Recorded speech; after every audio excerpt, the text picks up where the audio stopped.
अब इसके बाद मैं हमारे भाई मोहम्मद उसामा इब्न मोहम्मद ज़ैद साहब का आवाज़ देता हूँ कि वाया और तकरीर पेश करे। उनकी तकरीर का उन्वान है कुरान मुक़द्दस सरपाए मुअजिज़ा। ये पीपल गाँव के रहने वाले हैं और दुनिया और हिफ्ज़ दुआ में तालीम हासिल कर रहे हैं। अल्हम्दुलिल्लाह कफ़ा व सलामु अला इबादिहिल्लज़ीना इस्तफ़ा अम्मा बाद फ़अऊज़ु बिल्लाहि मिनश शैतानिर रजीम बिस्मिल्लाहिर्रहमानिर्रहीम लौ अंज़लना हाज़ल कुरआन अला जबलिन लरअयतहु खाशिअन मुतसद्दिअन मिन खशियतिल्लाह व तिलकल अमसालु नज़रिबुहा लिन्नासि लअल्लहुम यतफ़क्करून। सदक़ल्लाहुल अज़ीम। है कौल मोहम्मद कौल खुदा, फरमान न बदला जाएगा। है कौल मोहम्मद कौल खुदा, फरमान न बदला जाएगा। बदलेगा ज़माना लाख मगर कुरान न बदला जाएगा। सदर मोहतरम, असातिज़ा इकराम और मेरे प्यारे अजीज साथियों, अस्सलामु अलैकुम वरहमतुल्लाहि वबरकातुहू।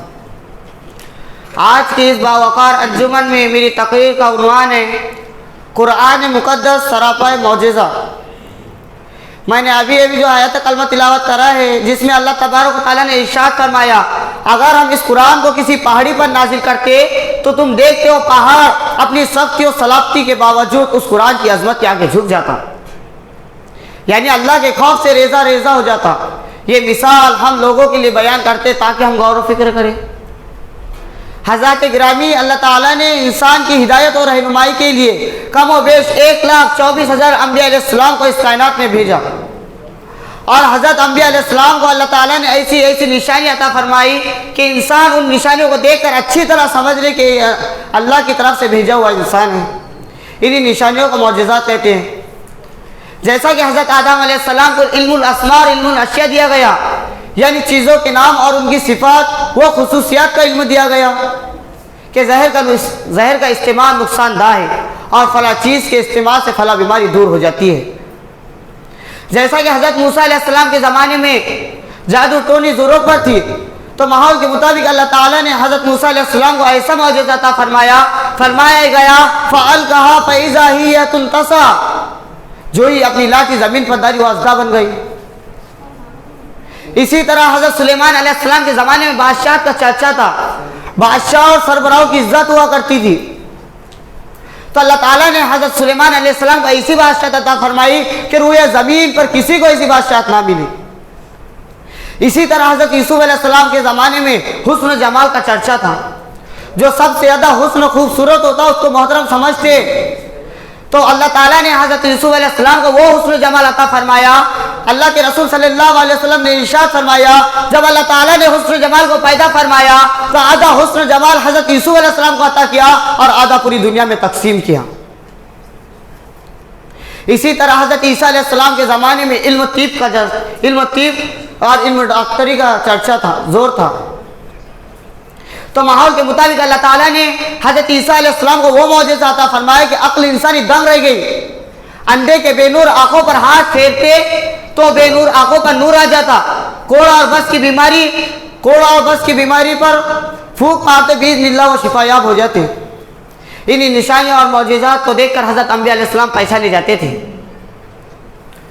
इसी तरह जब हुजूर सरवर कायनात फ़क्र मौजूदात अलैहिस्सलातु वस्सलाम के बासत का ज़माना आया तो हर तरफ ज़बान दानी, अदब, फसाहत और बलागत का दौरा था। बड़े बड़े ज़बान दानी फसाहत और बलागत के जौहर दिखा रहे, बड़े बड़े ज़बान दानी फसाहत और बलागत बामे उरूज पर पहुंची हुई थी। बड़े बड़े ज़बान दानी फसाद और बलागत के जौहर दिखा रहे थे।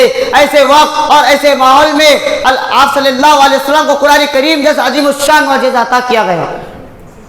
जब हुज़ूर सल्लल्लाहु अलैहि वसल्लम ने उसको अहले मक्का के सामने पेश किया तो कुफ़ार मक्का ने उसको कलामुल्लाह से मानने से इनकार कर दिया और कहने लगे इन्ना हाज़ा इल्ला सिह्रुन यूसर, ये तो सही जादू है जो लोगों के सर चढ़कर बोलता है।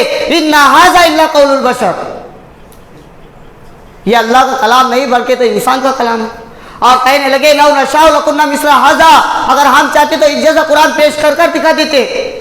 जब वो लोग चैलेंज पर उतर आ गए तो अल्लाह रब्बुल इज़्ज़त ने उनको चैलेंज दिया, या तू बिमिस्ली हाज़ल कुरान, ऐ मुशरिकीन मक्का, अगर तुम इसको इंसान का काविश या इंसान का लिखा हुआ समझते हो तो इस जैसा कुरान पेश करके दिखा दो।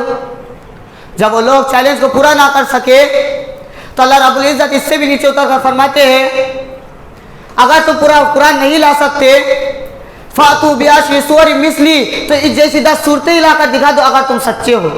इस जैसी 10 सूरतें लाकर दिखा दो। तारीख शाहिद है कि किसी भी माई के लाल की इतनी भी हिम्मत ना हुई कि वो कुरान के मुकाबले में सिर्फ 10 सूरतें लाकर दिखा दे। अल्लाह ताला इससे भी नीचे उतर कर फरमाते हैं कि अरे इंसान, जब तुम पूरा कुरान नहीं ला सकते, 10 सूरतें भी नहीं ला सकते, व इन कुंतुम फी रैबिम मिम्मा नज़्ज़लना अला अब्दिना फातू बिसूरतिन मिन मिस्ली वदउ शुहदाकुम मिन दुनिल्लाह।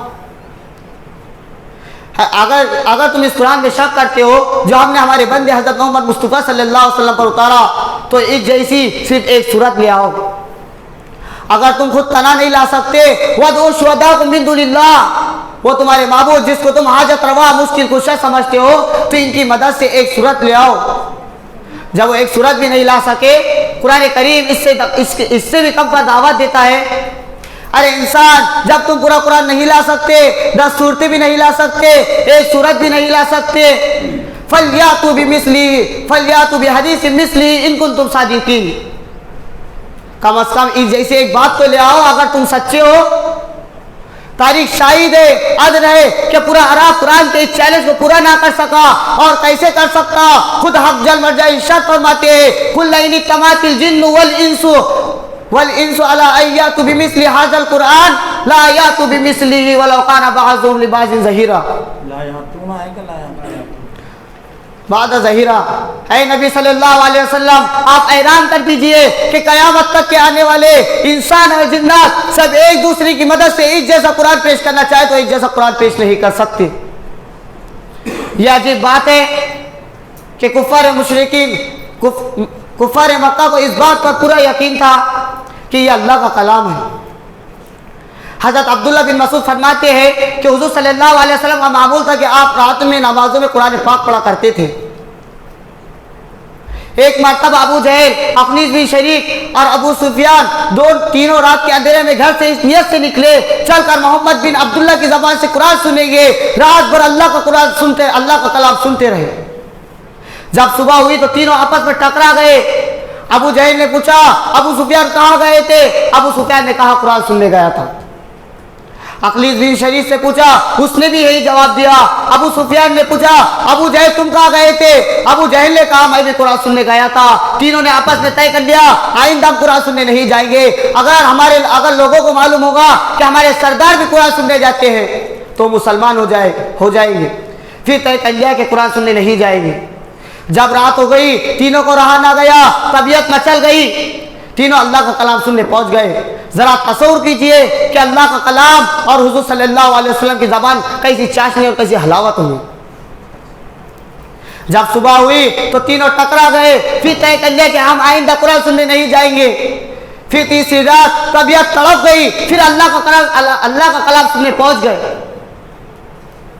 जब सुबह हुई तो फिर एक दूसरे से मुलाकात हो गई। अबू जहल ने सबसे कसम ली कि आइंदा हम कुरान सुनने नहीं जाएंगे। अखलीस बिन शरीक को दिन भर बेचैनी रही। दूसरे दिन उसने तलवार ली, अबू सुफियान के यहाँ पहुंच गया और कहा, अबू सुफियान सच सच बताना, कुरान के बारे में तेरे क्या राय है? अबू सुफियान ने कहा, बिला शक व शुबा यह अल्लाह का कलाम है। अबू सुफियान ने अखलीस बिन शरीक से पूछा, कुरान के बारे में तेरी क्या राय है? अखलीस बिन शरीक ने भी यही जवाब दिया, ये मुनज़्ज़लुम मिनल्लाह है, मुझे इस पे कोई शक नहीं। अबू सुफियान और अखलीस बिन शरीक दोनों अबू जहल के यहाँ पहुंचे। अखनस बिन शरीक अबू जहल के यहाँ पहुंच गए और अबू जहल से पूछा कि कुरान के बारे में तुम्हारी क्या राय है? अबू जहल ने कहा, मैं खूब जानता हूँ ये आसमान वाले का कलाम है, ये किसी इंसान का कलाम हो ही नहीं सकता। अबू सुफियान ने कहा, फिर तुम इस कलाम को मानते क्यों नहीं? अबू जहल ने कहा, अगर मैं इस कलाम को और मोहम्मद को मान लूँ तो मेरी सरदारी, इज्जत और मर्तबा सब खत्म हो जाएगा, इसलिए मैं इस कलाम को नहीं मानता। तो कुफ़ार मक्का को इस बात पर पूरा यकीन था कि मुनज़्ज़लुम मिनल्लाह है, लेकिन सिर्फ तासुद और हसद की आग ने और दुनियावी वजालत ने इनको ना मानने पर मजबूर कर दिया था। यह कुरान मुक़द्दस जो सरापे मौजिज़ा है। इसकी फसाहत व बलागत, ज़बान व बयान, हक़ाइक़ व मारिफ़ है। अल्लाह ताला ने सारे आलम के लिए ऐसा चैलेंज सारे आलम के लिए जिसकी मिसाल पेश करने से सारी कायनात आजिज़ और दरमानदा है, न इसकी कोई मिसाल ला सका और ना ला सकेगा। व आखिर दावाना अनिल हम्दुलिल्लाहि रब्बिल आलमीन।